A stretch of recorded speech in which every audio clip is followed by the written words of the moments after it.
Hello, Jesuit alumni. Hello, my friends, and welcome to you all for this third edition already of the Jesuit alumni conversations. As you know, those conversations were born out of the acknowledgement that in a time of pandemic, we could not see each other physically, but that we should not lose the bonds we have together. And so we decided to launch these conversations a few months ago, and there will be one per month in the next future. So today it is my pleasure for that third edition to welcome two people who are going to talk with us about a very important element in an Ignatian life, discernment. First of all, I'd like to introduce to you Father John Dardis. Hello, John. John is actually an Irish Jesuit. He used to be the president of the Conference of European Provincials, and now is a special Counsellor of Father General residing in Rome at the Curia, in charge of no less than discernment and apostolic planning. And of course, he will present himself in a moment a little bit more in details. To discuss with him and with me, it is my pleasure to welcome a Jesuit alumnus, Chris Miller. Hello, Chris. Chris is a multiple alumnus. I dare say he is a serial alumnus because he is a graduate of Santa Clara University, the Boston College, and the University of San Francisco. I think nobody beats him in the world, and having 5 degrees, so he'll explain that to us.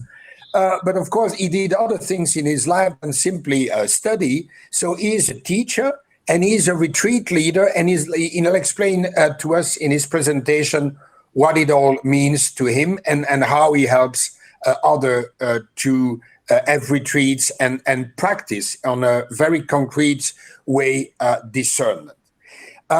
So discernment is, as I said, at the very core of an Ignatius-driven life, if I may say so.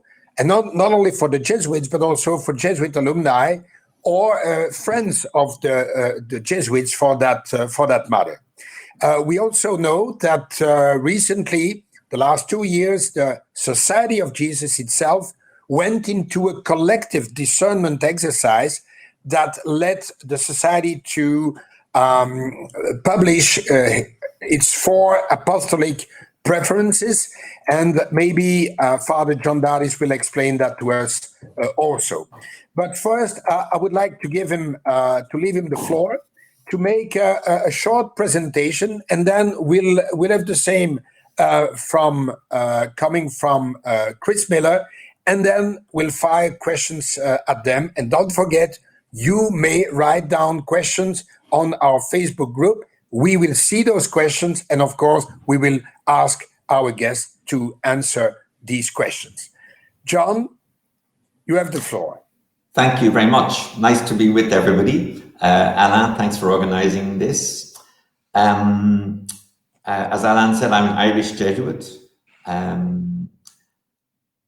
Different things in my life. I worked a lot with university students, actually, and when I was a young Jesuit, I coached some rugby teams in the Jesuit school.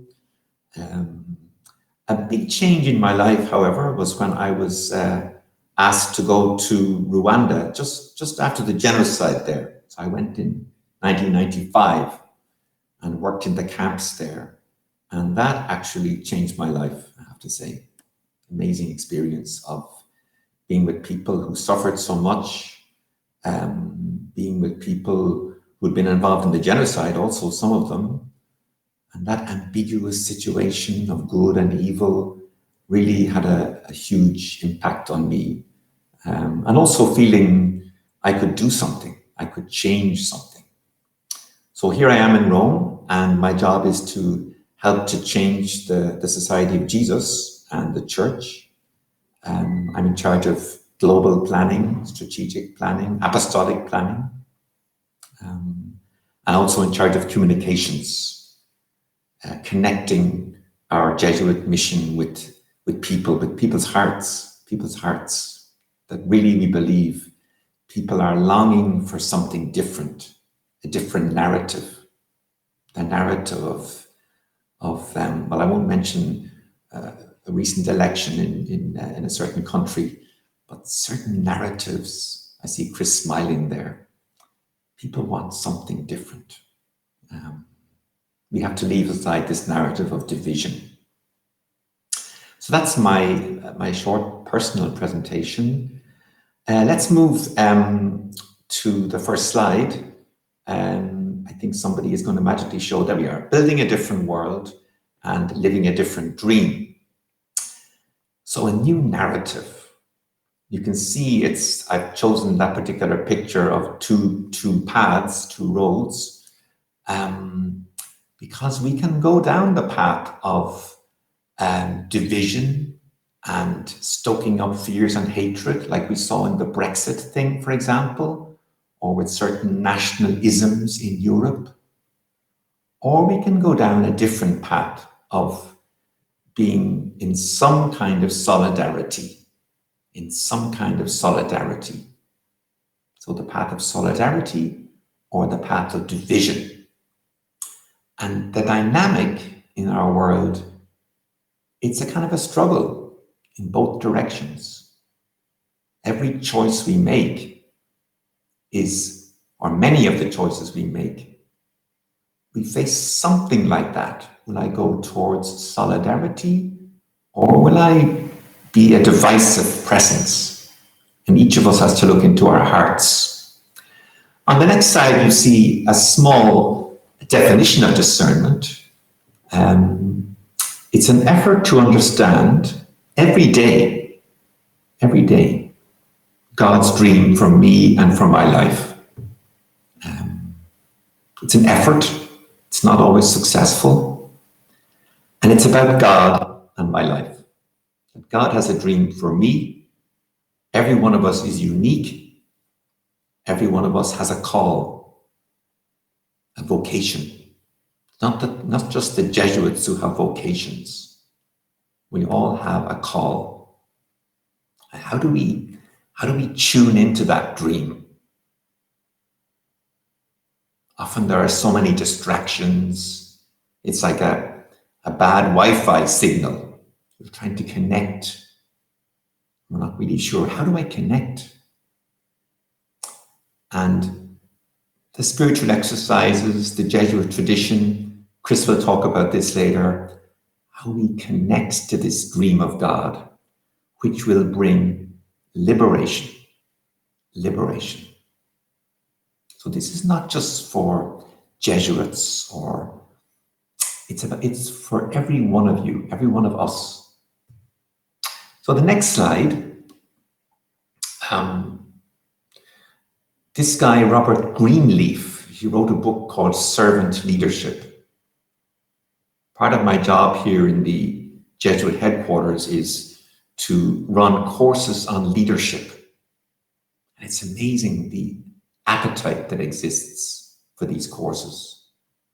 A sense that, wow, the world and the church, we need different kinds of leadership. I love this quote, nothing much happens without a dream. And for something great to happen, it takes a great dream. So if you're listening, well, what dream do you have for your life?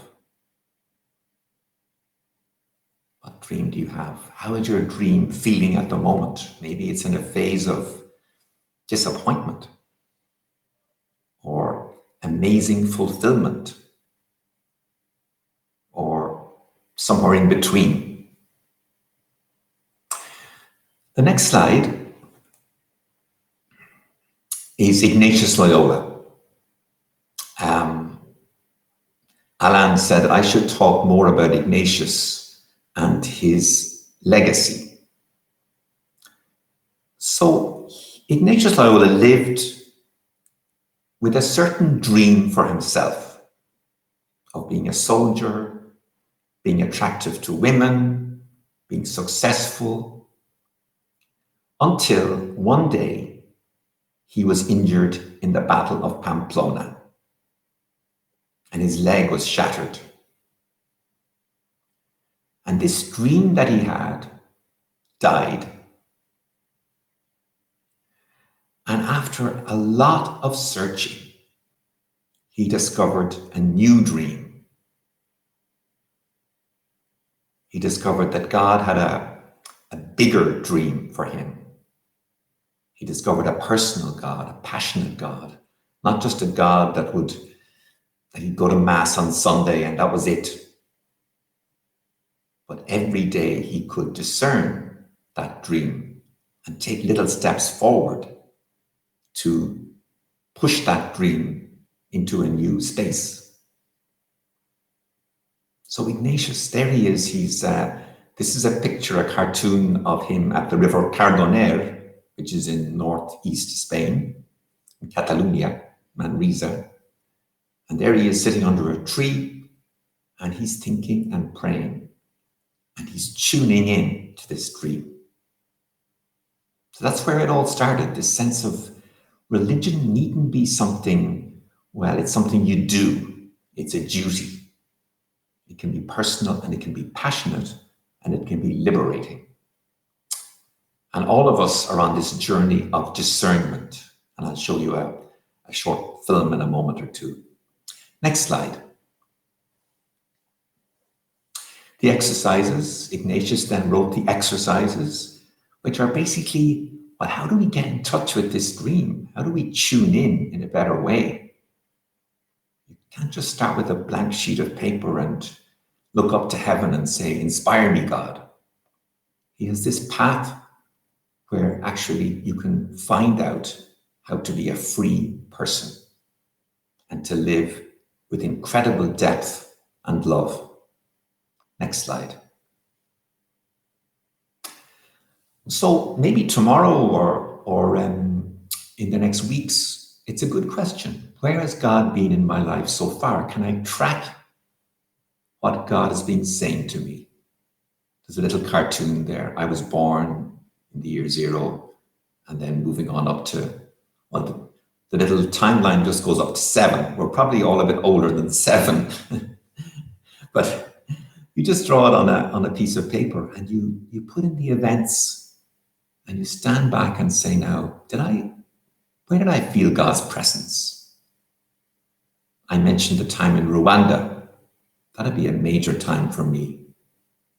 Difficult event, tough, challenging, but God was there. Next slide. This is about thank you. Gratitude is a big part of Jesuit and Ignatian spirituality. We often get ready to accuse ourselves of not being good enough. Don't start there. Start with gratitude. Next slide. Second question, it's kind of a spiritual exercise. Who's really imagining your life for you? We get so many images of who we should be. Who's really imagining our life for us? That was a key conversion moment for Ignatius.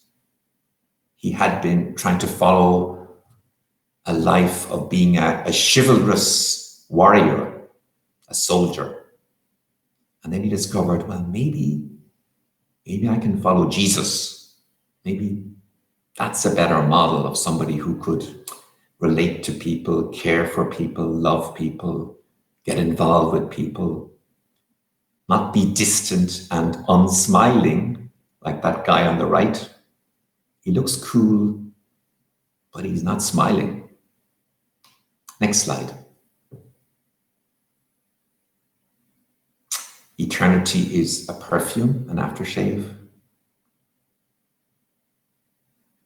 Media can train us to see our life as trivial, can shrink our imagination. The gospel should make it bigger. And in Ignatius's exercises, he has all sorts of challenges. Imagine yourself at Nazareth, and you're there dressed in your jeans or tracksuit, and you're listening into this conversation. Or you're at Calvary and you're hearing God, you're hearing Jesus. What does he say to you? Liberating our imagination. Next slide. How's your heart? Wonderful German theologian Dardis talking about prayer and poetry. How's your heart today?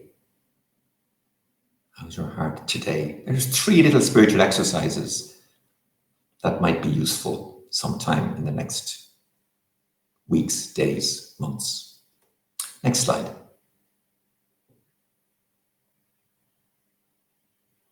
This is a short video, which I'll explain after it's over. It's about discernment. Time is moving at the speed of light. The engine's cold, the fire's bright. It's miles and miles to go tonight. Hold on tight. There will always come a time you probably thought I lost my mind. Dream to search for something true. What to do?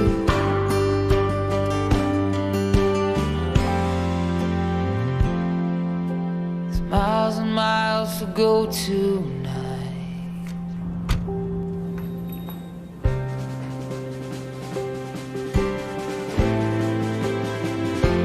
Hold on tight. Hold on tight. So it's an ad for paper, and the young guy is making a discernment. He starts off life. You can see the whole video online if you just Google Vistaprint bakery advertisement. He starts off being with his dad. He's happy, he has a dream, and then he thinks of changing. He's trying to find his way forward.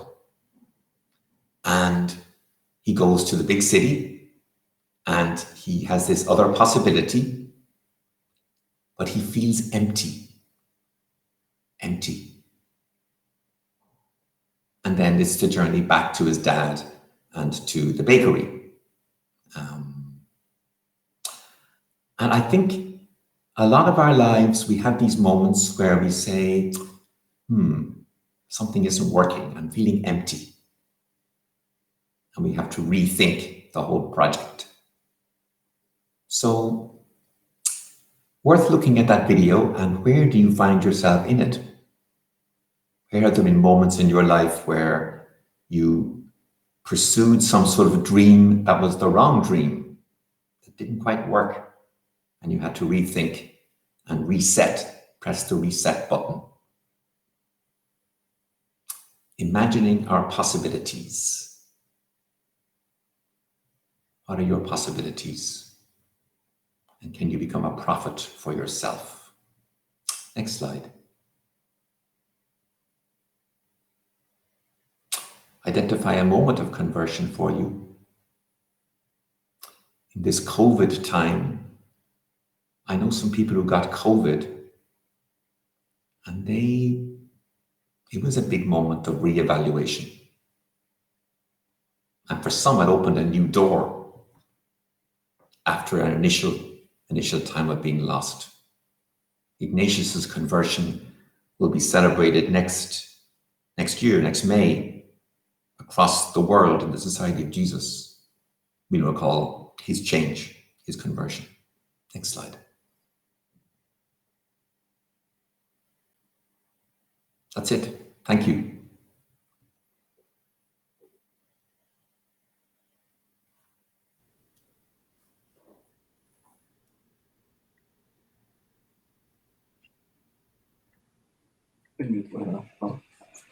So, John, thank you for this much inspiring presentation. We'll come back on a few elements of it in a moment. I'd rather now leave the floor to Chris for his own presentation on what he does with retreats. Please, Chris. Thank you so much, Alan. And thank you, Father John, for your insightful remarks. It's a hard act to follow. John provided a wonderful overview of discernment. I'm going to focus a bit on discernment through retreats. John, a minute ago, spoke about in exercise 4, identify a moment. And it's often through retreats and through spiritual exercises that we can identify those moments.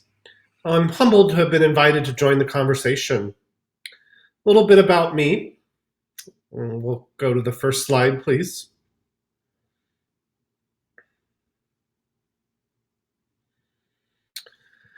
So my name is Chris Miller. I am as Alain mentioned there, multiple graduate of Jesuit universities, Santa Clara, Boston College, University of San Francisco.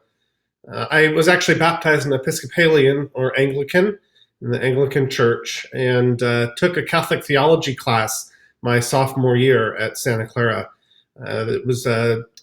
Class was taught by a Jesuit, Father Paul Fitzgerald, and I was just so inspired by his passion and commitment to the faith that I ended up becoming a Catholic my senior year at Santa Clara University, and haven't looked back since. Interestingly enough, Father Paul Fitzgerald is currently the president at the University of San Francisco. And so when I graduated in December of last year with my doctoral degree in education, he handed my diploma.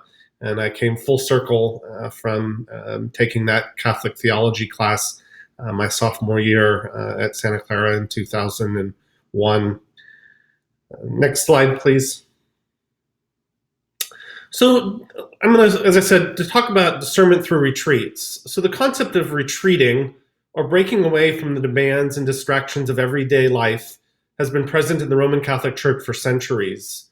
Indeed, we actually see Jesus, himself breaking away and going off on his own, either in the mountains or the wilderness, for those opportunities to reflect and break away. St. Ignatius of Loyola, who Father John referenced earlier, of course, founder of the society, developed the modern day version of the spiritual retreat in 1530s as part of the spiritual exercises, which is a compilation of meditations, prayer, and contemplative practices to help people deepen their relationship with God. The spiritual exercises follow Ignatian's interior life from conventional religious practice to a commitment the way of Christ, culminating in surrendering to God's love and will. So O'Malley really attributes, rightfully attributes, the modern day version of retreats to Ignatius and the spiritual exercises. Next slide, please. So the purpose of the spiritual exercises include to order one's life according to God's will, to understand that one is a loved sinner, to know Jesus personally and intimately, and thus desire to follow Christ, to strengthen one in accepting Christ's cross, and to accept the implications that come with truly being a Christian with all of its demands and burdens, to celebrate with great joy the resurrection of Christ and to allow the joy to move into action, to help discern how God is speaking to us through different life events, and to grow in spiritual freedom and the ability to find intimacy with God in the midst of our everyday busy lives. Next slide, please. So the spiritual exercises have been adapted to a variety of different retreat formats, including the 30-day silent retreat that I know every Jesuit is expected to take as part of their discernment process. And lay individuals are welcome and invited to participate in a 30-day silent retreat as well. In addition, there are the 18th and 19th annotations. So the annotations are annotations to the spiritual exercises of St. Ignatius of Loyola. There's 20 of them, and they are essentially rules, for lack of a better term, that individuals that are participate or giving the spiritual exercises need to follow. And so the 18th annotation provides the rule that adaptations made for age, education, and talent of the one making the exercises. It's important to adapt a retreat with those recognition of the individual who is wanting to go through exercises and retreat. The 19th annotation, making the retreat over an extended period of time. So there's some wonderful opportunities through a retreat, through the spiritual exercises and through retreats based on the spiritual exercises to reflect and through about discernment and next stages in one's life. Go ahead, next slide, please. So there are a number of resources available for individuals to participate in the exercises. These include retreat centers, books, online resources. I'm going to go ahead and share briefly on each of those three items. So for the retreat centers, which is the next slide.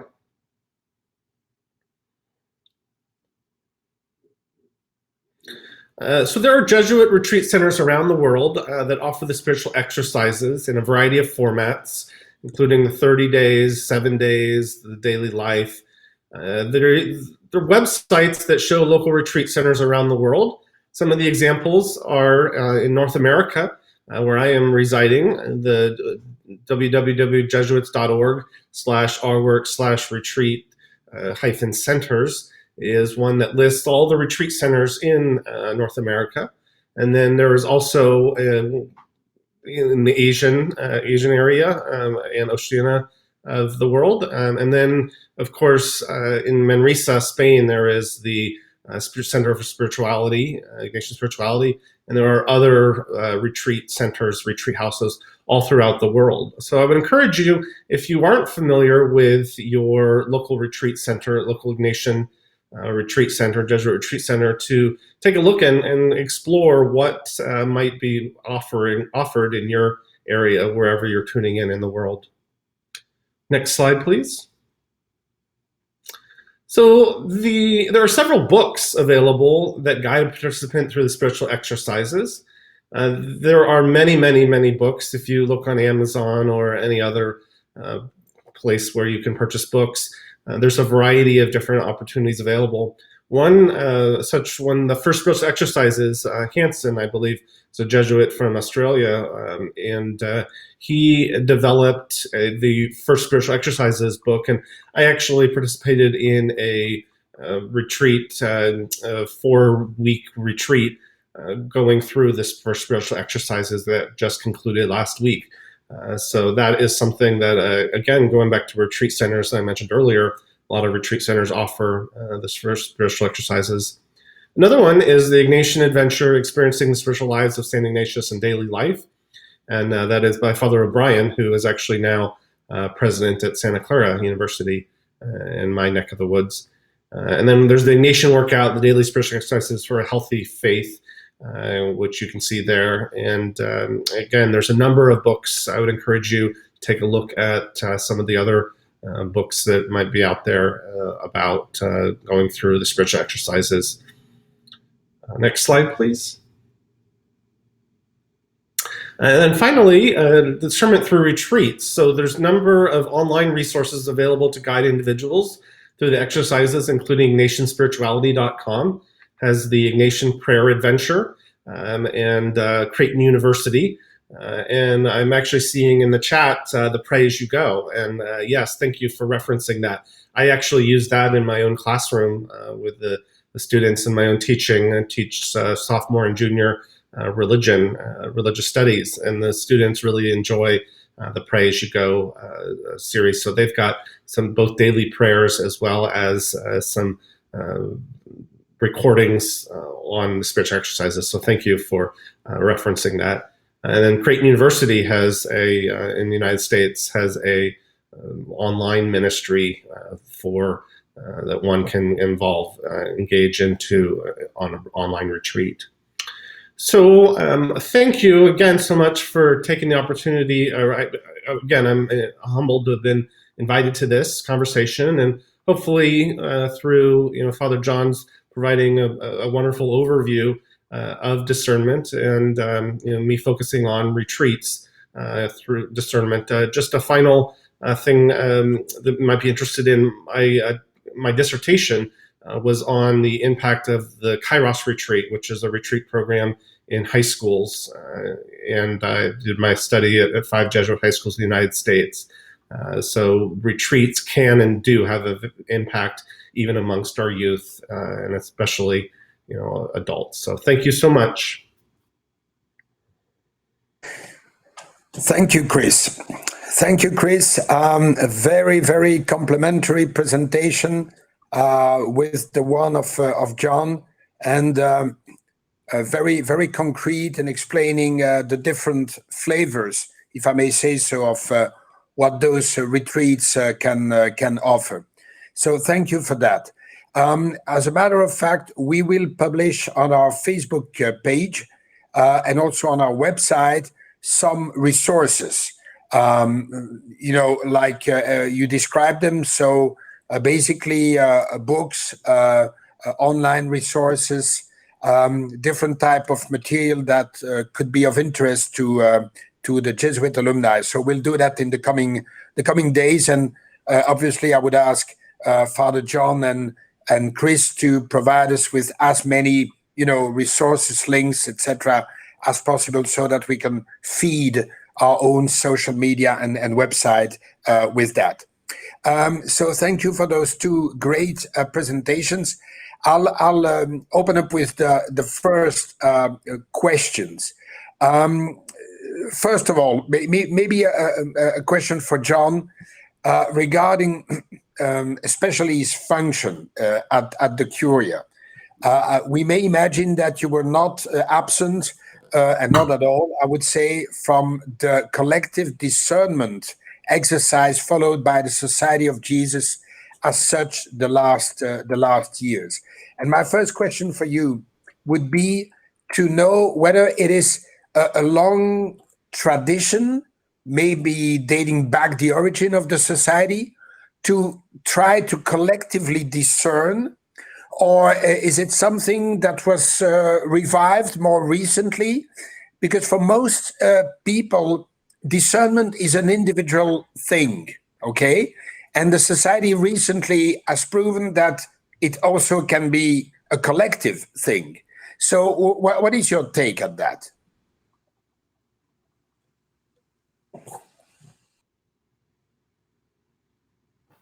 There we go. I'll have to unmute myself.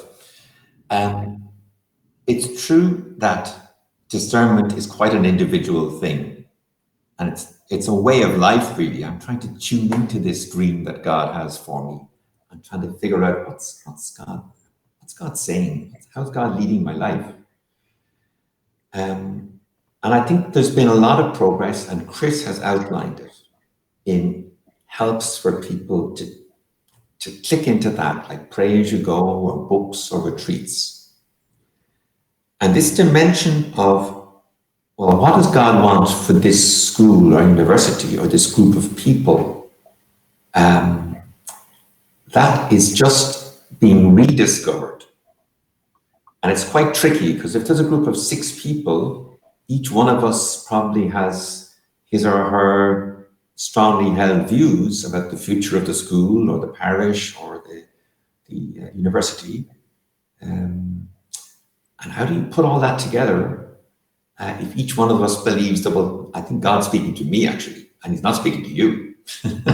So we're discovering, and I'm part of that discovery, giving workshops on how you do this.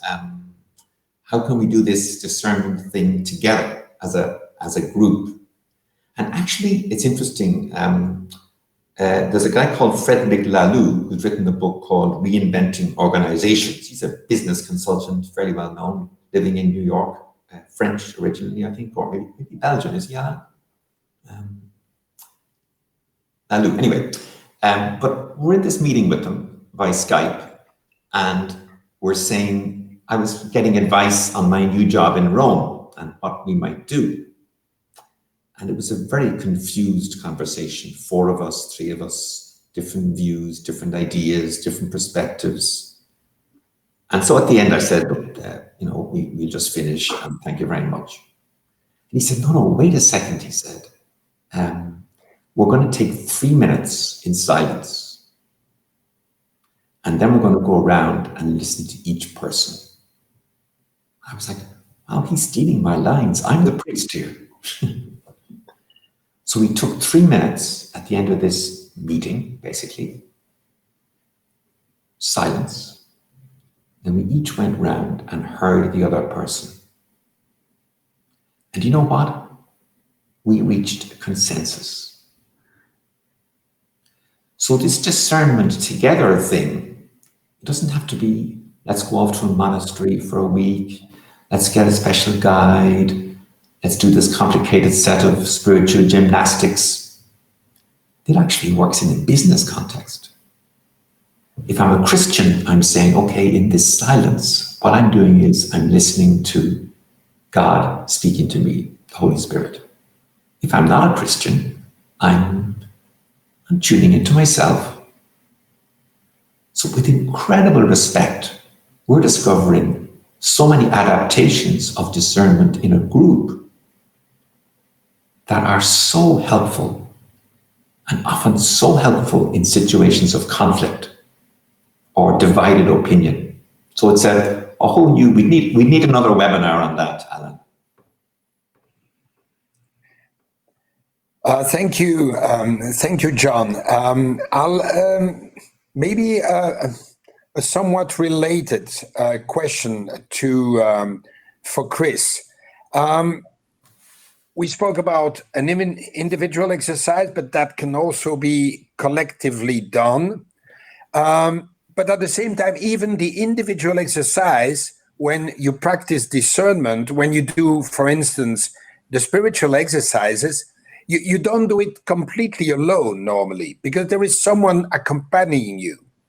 So we have a question here on the chat board asking, is it purely an individual route, or is there a need for help of an accompanying experienced person, Chris? Yes, thank you. That's a great question. As humans, we're relational beings, right? We are inherently relational and want other people, and need other people in our lives. And so I'm a big believer in accompaniment. And so I think that through accompanying, having somebody walk with us is ideal when we are going through the spiritual exercises. This time of the pandemic has been really challenging, in terms of not being able to, or having greater restrictions around gathering and in person. So I think that there is a lot of opportunities, through some of the digital media opportunities through, Zoom or, GoToMeeting or whatever platform that's out there. But ideally, it's good to have somebody walking with you, accompanying you.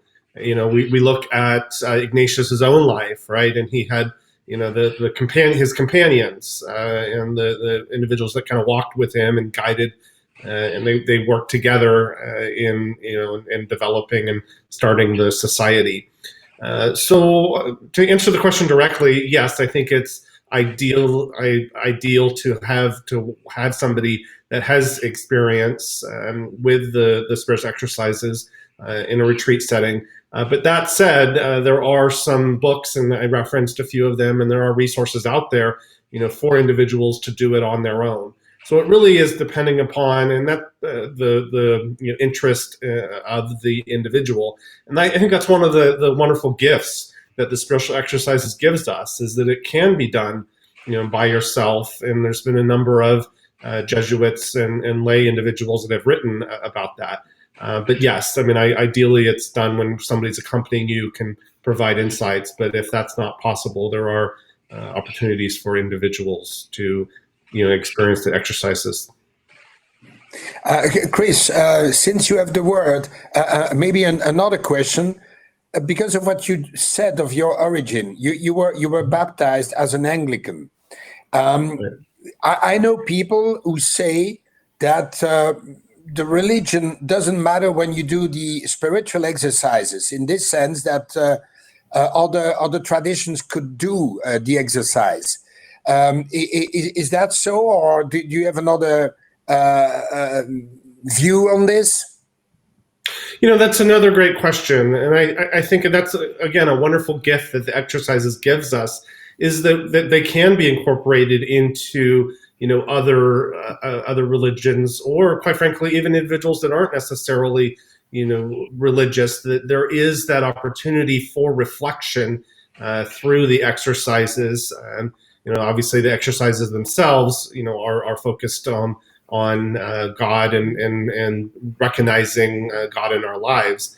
But at the same time, I know that there are some Episcopal schools, Anglican schools, KA or even high school level, that incorporate the exercises. So yes, the exercises can be done, but ideally that they are done within the context of a Catholic community. But they are flexible enough to be done outside. Yeah, John, would you agree with that? And could we go as far as to say that people could do, for sure, discernment, but even the spiritual exercise without believing in God? I think, well, there's different approaches to that. I think Ignatius's genius was he had an incredible insight into the human person, the human dynamic, way before psychology was invented. So many of the underlying dynamics of the exercises are part of our dynamics of what we're trying to do in our lives. That's why I gave those 4 exercises on the PowerPoint. One was, well, let's look at the timeline of my life. And then my question was, okay, where has God been? But if somebody is not a believer, well, then you ask that question in a different way. You might say, where have been the moments of depth where I felt called to something different? I set a question on gratitude. Gratitude, the importance of gratitude. We don't thank our friends, our family nearly enough. We're so critical of each other. We're so hard on each other. And Ignatius saw that. So the exercises have core, they help you go deep inside yourself. They help you go deep. Obviously, as a priest and as a Christian, I feel that God making that journey with you helps you go even deeper. Definitely. And then just to underline one other thing that Chris says about adaptation. I remember talking to a psychologist in Brussels, a friend of mine, and we were having a drink together. And he said, tell me about the exercises, John. So I started talking about the first week and the second week and the discernment of spirits. And I gave a long, very Jesuit explanation. And at a certain stage, he said, wait a second. Surely they're about liberation. And I said, exactly. You got it in one. So if you hear somebody giving a very complicated set of instructions about what you have to do about the exercises, ask yourself first, hey, where do I need liberation in my life? And then your retreat guide will adapt the exercises so that you become yourself, really. You become yourself. Thank you, John. We got another question coming via another channel, so it's not on the chat board, but I think it's an interesting one, and maybe you could start, John, and then Chris could follow.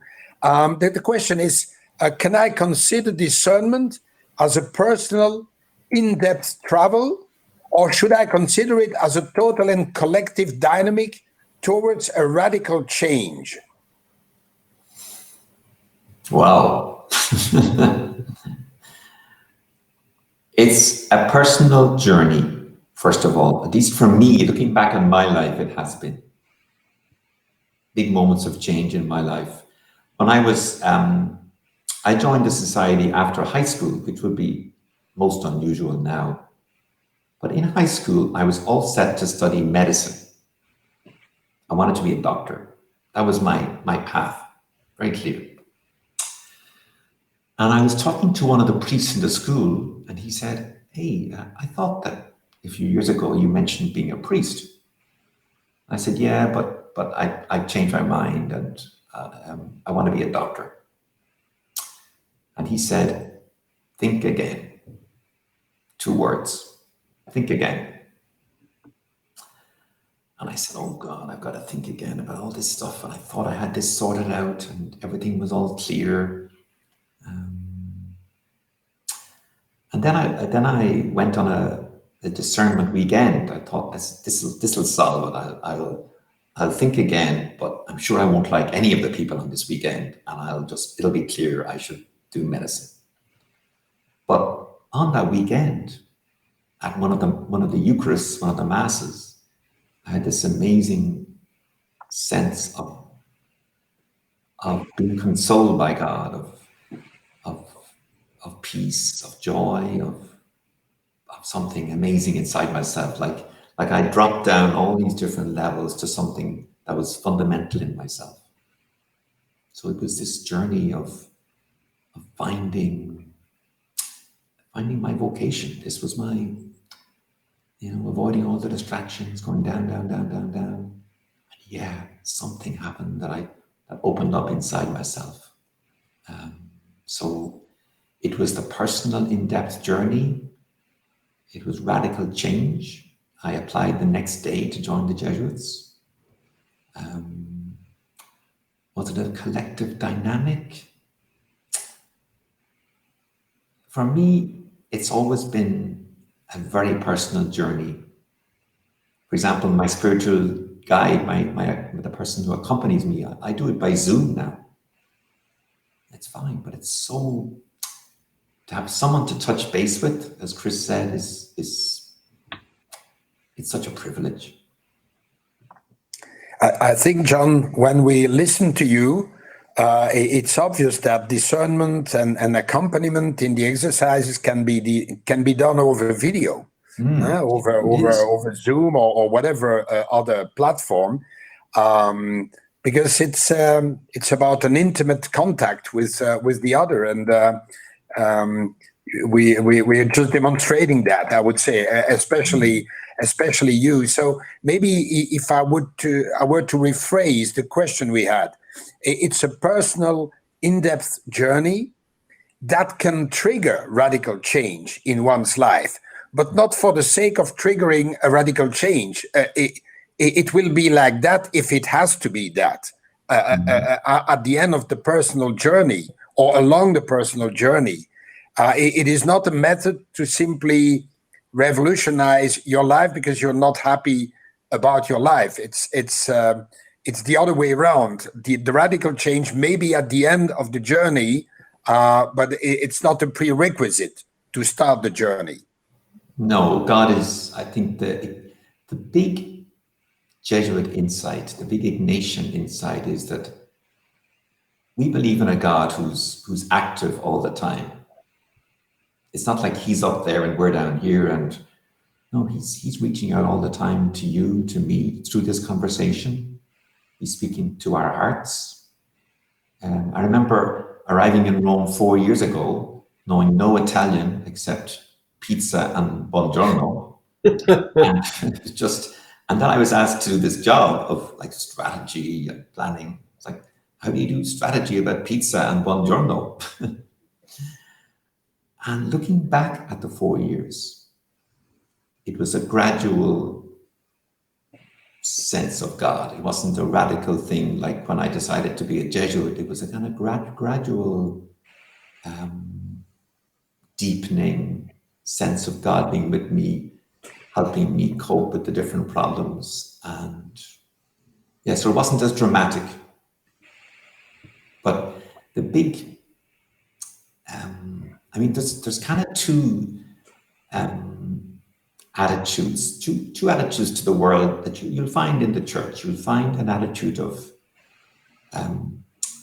a German theologian called it Weltfreudigkeit, kind of the world is a positive place, basically, and God is active. Or there's an attitude in the church, the world is dangerous, be careful, watch out, lots of sin around. And we have to denounce that sin and put people on the right path. And there are two very different approaches in the church. It's often seen in a political way as conservative or liberal. Actually, underneath that, it's either, is my mission to correct people and make them find the right path as a priest? Or is it to say, keep searching for God. He's there in your life. He's somewhere there. Look under that stone that you had left forgotten. Chris, what would be your view on the same question? Yes, thank you.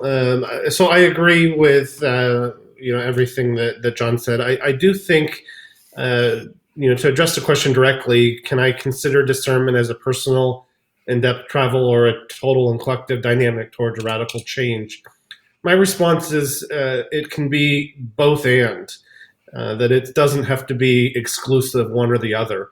I myself, probably about 8 years ago now, explored entering the society, and it would have been a lot cheaper in my pocketbook for the 5 degrees if the Jesuits paid for it. But anyway, all joking aside, that was a slow process, and ultimately decided that God is calling me to live a single life where I can travel and volunteer and do a number of different works.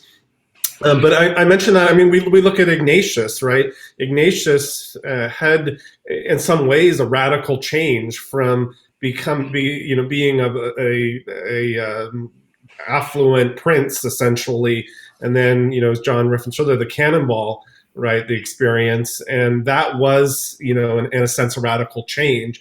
Now, discernment, I think after that, through those many months that he was in the hospital, or in the reading the lives of the saints, and studying about that, I think that became a discernment, or not discernment, that was discernment through and kind of a personal journey.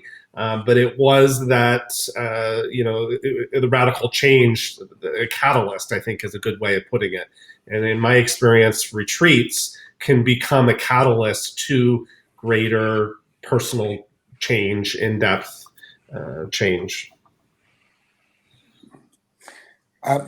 Chris, you mentioned already in your life two very important moments, where when you decided to embrace the Catholic faith, and then finally not to enter the Society of Jesus. Did the exercises, or at least a discernment exercise, lead you to these two very fundamental decisions in your life? And did you have to reconsider everything you were until then to make these decisive steps? That's a great question. And, it was at college, the typical age range, of college students, 18 to 22. And that's such a pivotal moment in life. And it was through the process and learning and understanding what the society stands for, and really focusing on justice and service. And that was what really drew me to to become a Catholic. So it was through those RCIA, Rite of Christian Initiation for Adults, that process at Santa Clara, where I was able to encounter the spiritual exercises and discernment. And so that was a big piece of, me wanting to, become a Catholic. When I was exploring, I was studying at Boston College at the time, and remember going on a retreat. It was a weekend discernment retreat. And essentially, it was looking at the examen, the 5 steps of the examen during the entire weekend. And there would be a presentation of each of the steps, and then we'd have 2-3 hours of just quiet time. And it was an interesting experience, going through that. I have to admit, at that time, it was challenging to just sit there and reflect upon, the examine and where God is moving in our lives. But yes, I mean, discernment, through my experiences, has been a big piece of my personal journey, through learning and understanding both the spiritual exercises as well as other gifts that the society gives us, such as the examen. Thank you, Chris, for sharing this more personal comment. We have a question about a comparison between, the so-called real spiritual exercises, which last 1 month, as we all know, and then a daily experience of spiritual exercise. Could you, John, compare a little bit the respective merits of doing the real stuff, if I may say so, and then there is also the 1 week spiritual exercise, the 8 days, but then there are people doing that, half an hour every day because they are not in a situation where they can abstract themselves from daily life. So how would you compare that? Well, I think the 30 days, I mean, not that many people can take 30 days off work or away from family. If you've got kids, a wife, or a husband, really it's, for us Jesuits, it's an incredible privilege. And actually, I did the exercises, as we always do them 2 times, one time a few years after ordination. My second time, it didn't go well. I wasn't lined up inside myself for them. And I think I could have benefited more from the version of doing it day by day over 9 months. You pray for 30 or 40 minutes every day. You talk to your retreat director once a week, and you meet a little group once a month. So I think it depends where you are. And I think that the daily version can bring a huge integration of your life with your spirituality.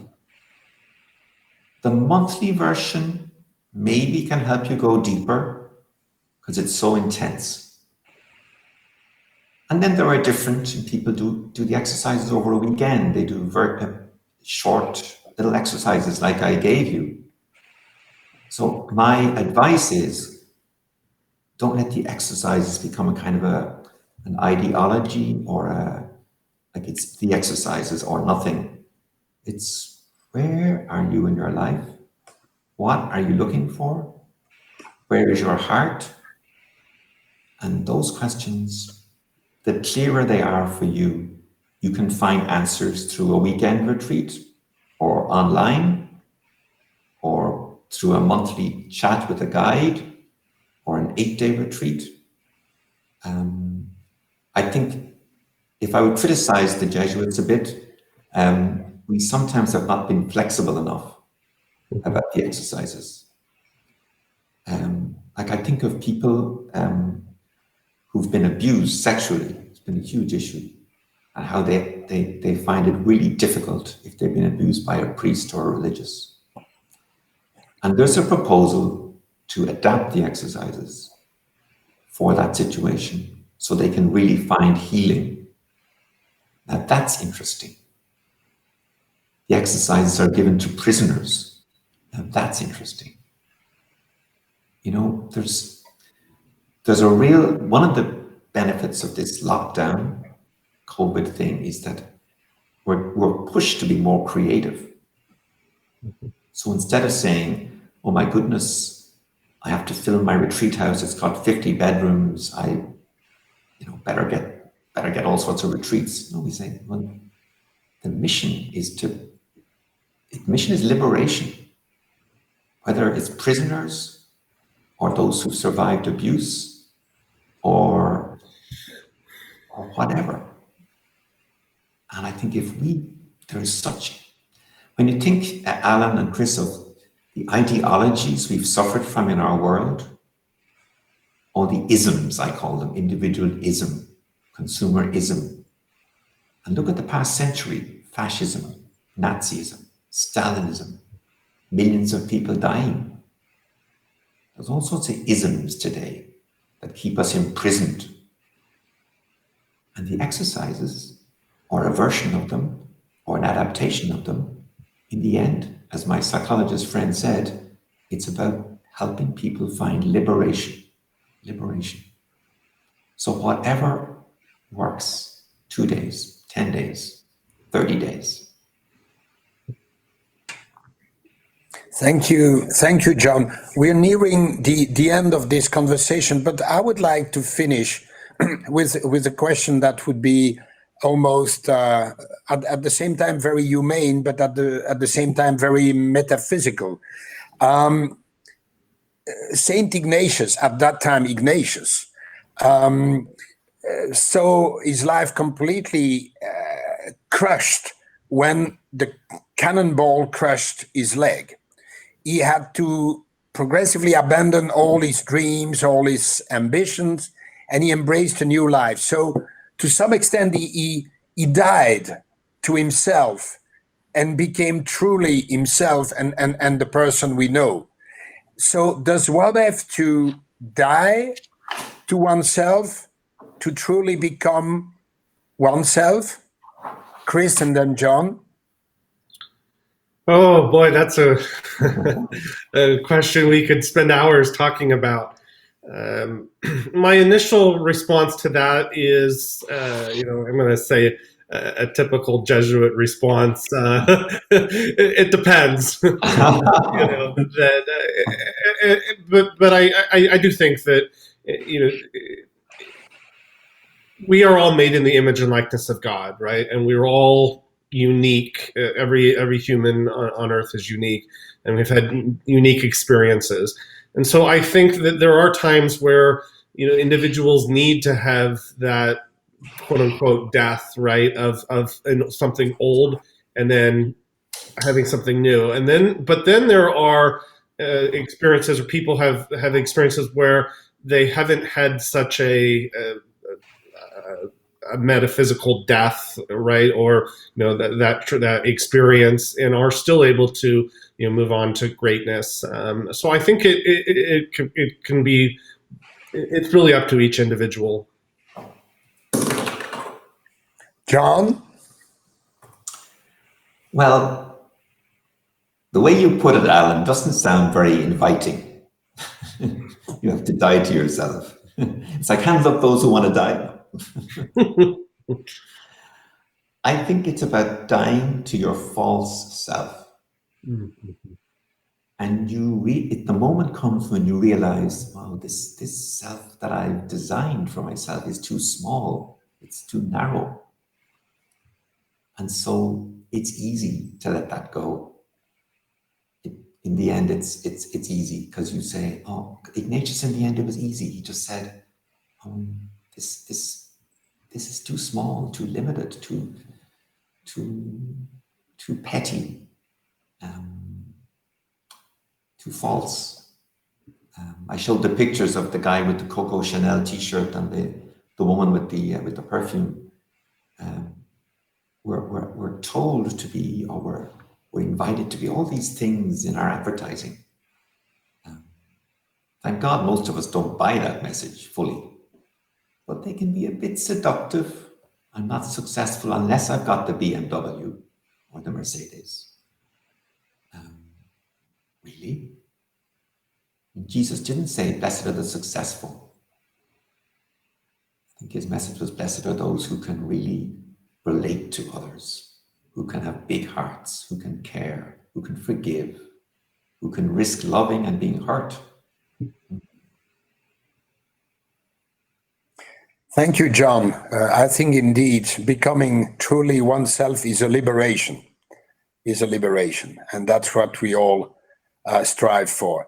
Thank you, Chris, and thank you, John, for this great conversation, which has been recorded and so is viewable time and again by people having watched it live, but also people were not able to do so.